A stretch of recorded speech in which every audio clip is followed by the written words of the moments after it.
Hello and welcome to Mickeyology, where we take Disney a little too seriously. I'm Austin Rathall, and I just finished streaming Disney's newest Disney Plus series, Renegade Nell. It's a really fun show about a superpowered, swashbuckling highwaywoman, but if you don't know your British history, then parts of the show can be a bit confusing. If you missed last week's video, please click here and watch it, because I walk you through the 5 things that you need to know about British history to understand the first 3 episodes of Renegade Nell. However, the history doesn't stop at episode 3. There are some major plot points that have to do with British history in episodes 4 through 8 as well. Now, fair warning, last week I tried to keep things as spoiler-free as possible, but because we're covering the back half of the show today, there will be some spoilers ahead. So with that in mind, here are 6 more things about British history that you need to know to understand Disney's Renegade Nell.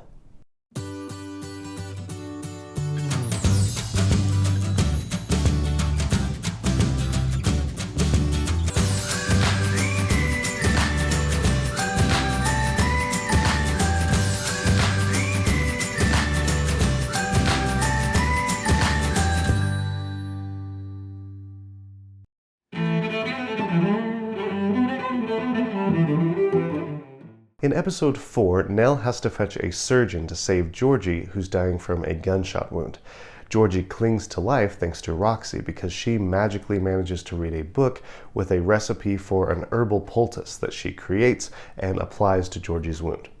Now, medical science was still evolving in 1705, and it had a long way to go. It had only been about 70 years since the English discovered that blood circulated through the body, and it would be over a century until scientists accepted germ theory. However, England did have a strong grasp of herbal medicine. People relied on herbs to treat all sorts of health problems, and they compiled their herbal remedies and published them in books called herbals. Now, one of these helpful herbs is an herb called devil's dung, which can lower your blood pressure and acts as a natural sedative. Now, treating diseases was still very difficult in 1705, especially in filthy, cramped places where they could spread really easily. One of the worst diseases that spread in these places was typhus, which is a disease that causes headaches, chills, fever, and rashes. People nicknamed typhus jail fever because it spread rapidly in prisons, like the one that Nell breaks into in episode 5.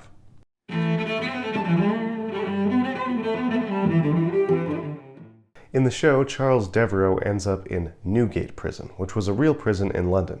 Several highwaymen were imprisoned there too. Visitors to the prison described it as hell on earth. Prisoners lived in loud, crowded, dirty, smelly rooms, and there were so many bed bugs and lice around that they would crunch under your feet as you walked Newgate's floors. Newgate ran on corruption.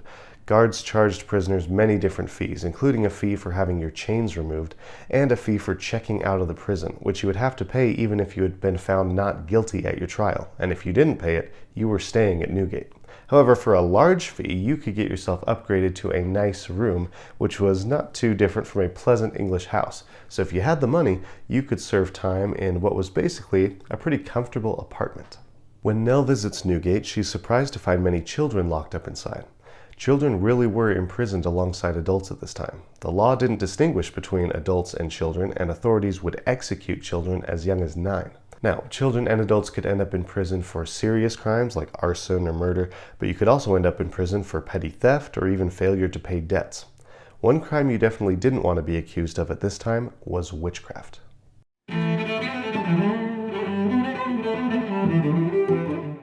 In Renegade Nell, the Earl of Poynton instructs Lady Sophia in the dark arts. We think of this as the stuff of fantasy today, but in 1705, people took witchcraft very seriously. It had only been 12 years since the Salem witch trials happened over in America, and in England, the punishment for witchcraft was still death. Most people accused of witchcraft were women, usually childless women, and often widows. Since Lady Sophia is a widow, she fits the stereotype of an English witch pretty well. However, men could also be accused of witchcraft, so the Earl of Poynton would be considered a witch. And as if that didn't make him sinister enough, he is also a Jacobite.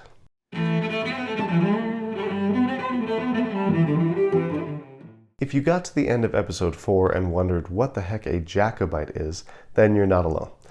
The Jacobites were a political group named after King James II of England. Wait, what? Yeah. The Latin form of the name James is Jacobus, so the followers of King James II were called Jacobites. So why was it so scandalous to be a Jacobite in 1705? Are you a Jacobite? James II became King of England in 1685. James was a Catholic at a time when many were suspicious of Catholics. He also believed in absolutism and the divine right of kings. In other words, he believed that God had chosen him to rule England as he saw fit. However, England also had a parliament, and James didn't like them limiting his power. Tensions between the king and parliament grew, as James restricted the rights of Protestants and lifted restrictions on Catholics. He even tried to dissolve Parliament so that he could replace it with a new one that wouldn't question his actions. The one thing that Parliament could take comfort in was the fact that James had no heir, so once he died, the throne would pass to his Protestant daughter, Mary. But then in 1688, James's wife suddenly gave birth to a baby boy, and when Parliament heard about it, they gave James just the worst baby shower gift ever. They invited William and Mary to invade England and take the throne away from James. The couple agreed, and James II fled into exile. When William and Mary took power, they signed a Bill of Rights that would prevent future kings from doing what James II had done and would ensure that Parliament had greater power over the government. This event is known as the Glorious Revolution, but not everybody thought it was so glorious. Some people, like the Jacobites, thought it was wrong for Parliament to remove King James, and they wanted to restore him to the throne. However, by 1705, James II had died, so Jacobites now had the goal of putting his son, now 17 years old, on the throne. The rightful monarch of this country is James Francis Edward Stuart. Now, it wasn't illegal to be a Jacobite per se, but plotting to help the cause was definitely illegal. It was even a crime to contact James Stuart, and plotting to put him on the throne, as Poynton does, was something that got real Jacobites executed for treason. Now, the Jacobites really did fight hard to put James's line back on the throne, both before and after 1705, but all of those attempts failed in the end.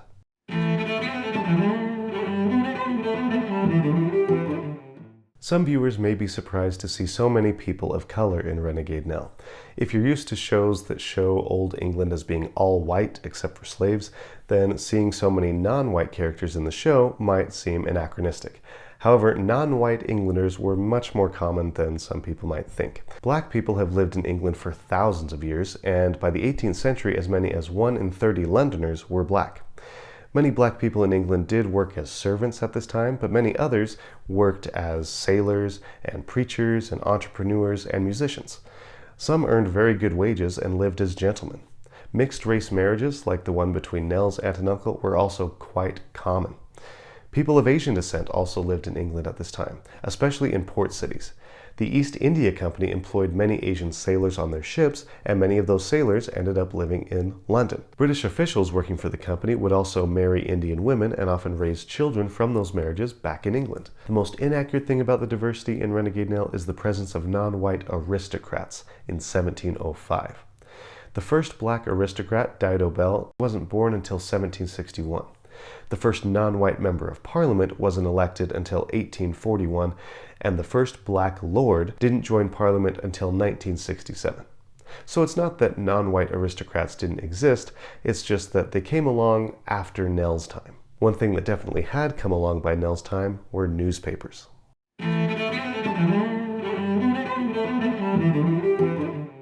In episode 7, Nell and the gang head to the printing press to stop the newspapers from printing lies about her. In 1705, the English newspaper business was taking off. There had been news sheets published in English since the 1500s, but the English government often restricted freedom of the press, so it was very difficult for a publisher to start a successful paper, and even then they were really only allowed to print foreign news. However, in 1695, the law restricting freedom of the press expired, so new newspapers began, and they were publishing issues more frequently than they ever had before.